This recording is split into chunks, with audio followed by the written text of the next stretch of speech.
like to give glory to God. Amen. Okay, I'm just going to give kind of a relatively quick testimony a bit about this weekend and then my background as well.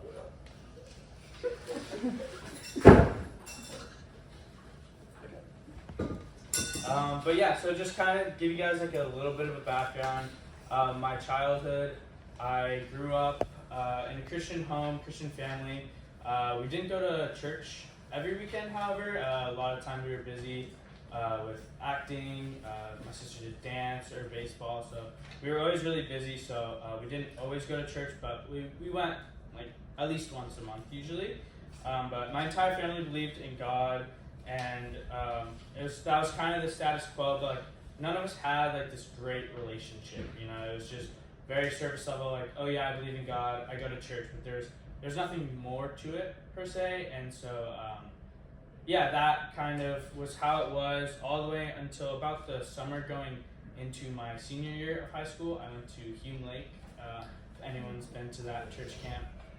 It was really special. I went with just a big group of my friends, and we all went out there, and it really set the tone going into the school year, just being able to have this amazing group of people to share my faith with. And we started going to youth group together and just got so much more connected to each other and connected to God. And so that's really when kind of my faith relationship started to adjust. And then that was great through high school. There were some ups and downs, but once I got here to UCLA, you know, I kind of lost a couple of my friends went to Baylor, a few of them stayed home, and so I was again lacking this deeper connection because it was once again only to me, and I was very desperate to find a good group of people that I could share my faith with, and so I was looking out everywhere, but I had nothing, you know, honestly all of my fall quarter. And then that really affected me. You know, I wasn't going to church as much anymore. I was just too busy studying, finding any excuse I could.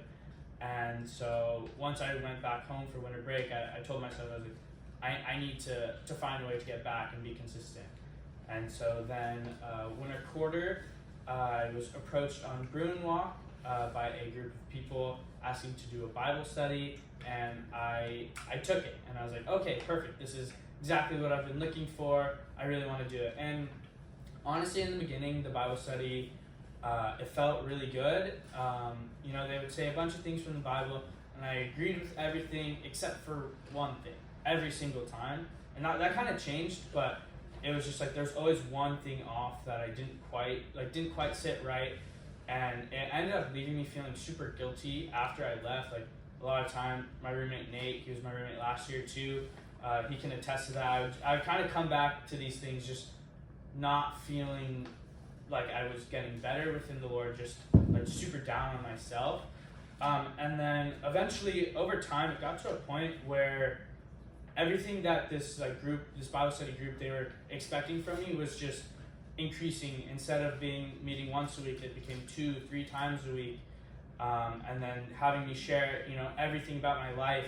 Got to a point where they wanted this group of people were supposed to be my best friends, and the people that I was hanging out with otherwise, you know, they were kind of secondary because they were, you know, children of God. They were disciples. And unfortunately, I did have one person who also I knew was just starting those Bible studies with me, and so we were able to like kind of reflect on these and just really like talk to each other, like, you know what, like I don't know how I feel about all this and the things they're saying. So I'm very grateful to have been able to have that kind of discernment with someone else. And I actually got really close to that guy because we did all these things, but the final meeting that I had with them that really pushed me over the edge is when they started talking, and they told me, you know, eventually I was gonna have to drop the fraternity, and I was gonna have to break up with my girlfriend because these were sources of sin for me. And so, you know, my girlfriend, she wasn't in their church, you know, not even that she wasn't in the church at all, which she's not, but she wasn't in their church specifically. And then the fraternity, they called it an orgy of sin is what it was. And so, I definitely like sat on that for a while, and I had just finished pledging, and I was like, No, I don't want to do that. I just did like a whole quarter. Why would I get rid of this? And after speaking with my friend, we went on this 3-4 hour rabbit hole, stayed up till like 4 a.m. and just found all these different Reddit forums and links kind of going back about this club. And actually, it's like all these other things said it too. It was kind of like a cult. So it was interesting in my search to find this good Bible study group. I almost joined a cult, I guess. And yeah, so it was crazy enough to a point where I was looking at this document that had everything that they said, and it was almost a script of things that they would say to us, and word for word, like everything they were saying to me was on this script. But also written in it was the emotions I was supposed to feel after they said that. How I was supposed to be reacting. Even the ad-libs they were saying when we were praying together, they would always be giving these little ad-libs, which I thought was kind of cool, and it seemed like they were really into it. But then it was scripted too. And so it was just like very, very, it left me feeling super weird. Like they were manipulating me into joining this cult, and I didn't like it. And it left me feeling super guilty when I was there, but then I also felt guilty now leaving, because I was like, is that, I was questioning, was that supposed to be my ticket, Is that the better Bible study group that I was supposed to be a part of? And so that really kind of put me on for the rest of the winter quarter, spring quarter, and then even the first half of this most recent fall quarter. Kind of just kept my faith to myself. I would share with the other kid who was also dropped out of the Bible studies with me, but I just didn't feel comfortable talking to other people about it. I was worried they were going to tell me the same things, and it just wasn't something I wanted to hear. And even if it was true, it wasn't something I wanted to hear. And so I definitely just kind of, isolated myself a bit until around this time last quarter, actually. JTM, we hosted at SNU this Greek IV gathering, same thing, and he texted in our group chat, and I said, you know what? Let me give it a try. So I came down here. I decided to sit down. Only sat with other SNU guys because I didn't really want to talk to anyone else. But I just listened and heard what they had to say, and immediately I could tell the difference. Everyone here is in Greek life, so there's no way they would be saying you have to drop your fraternity, your sorority. And in fact, they were accepting, understanding. Like no one can live this perfect world, but it's the relationship we have, and they kept stressing that. And as I kind of thought about it, I was like, yeah, I agree. That's exactly what I've been looking for. This is everything I thought. Like finally, someone is validating what I've heard but never really understood. Like I heard that in the past too, but I never quite understood it. And so then now, feeling so much better, I decided to take up. I'm the chapter ministry leader of Sigma Nu, and so we did our own Bible studies. We did our own Bible studies on Monday, and so it's really great, and I'm glad I'm able to kind of like share that with all of them. And it helps me grow as well because I'm still kind of progressing on this path. But as my activity and involvement within Greek IV increased, that brings me to this last weekend where we went to GreekCon, which was this amazing getaway where we were just alone with the mountains and God and each other, which I guess that's not alone, but you know what I'm saying. It was just so great to kind of disconnect from all the stresses of midterms and expectations other people have for you. It was just a great time to get away. And I think honestly what was so impactful for me is they gave this story, and it was about the prodigal son. I don't know if you guys have heard the story, but basically, to sum it up quickly, it's about these two sons. The younger son asks the father, says, "Dad, give me my inheritance. I want to get out of here." And so the father, being as gracious as he is, gives his son his inheritance. He goes off, lives this worldly, sinful life, partying every day, and eventually runs out of money to a point where he has nothing, and then they're hit with famine, and he's starving, and he tries being a servant for someone else, and he's still starving, to a point where he decides to go back to his father, asking to just be a servant, to get food, because he couldn't even get food, and he remembered his dad would at least feed his servants. And when he goes back to his dad is just thrilled to have him there, and brings him in, says, hey, listen, like, you're not a servant, you're my son, you're back, we're going to throw a party, kill the fattened lamb. And the older brother, actually, who had stayed and was slaving away for his father, was actually upset about this, and he was jealous because he's been putting in all this work, he's never had a party thrown for him. And that is, the thing that really got me as we kind of looked at this verse and dove deeper into it. I think I related a lot more with the older son, actually. I grew up Christian. I was very restrictive of myself and what I would allow myself to do.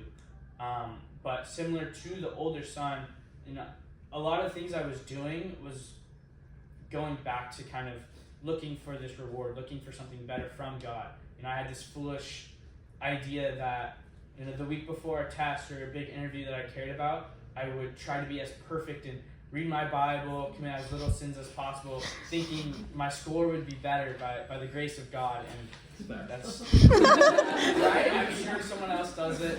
I can't be original on that. But, that's just not how it works. And even though I kind of knew that, and I had heard everyone says, we're saved by our faith.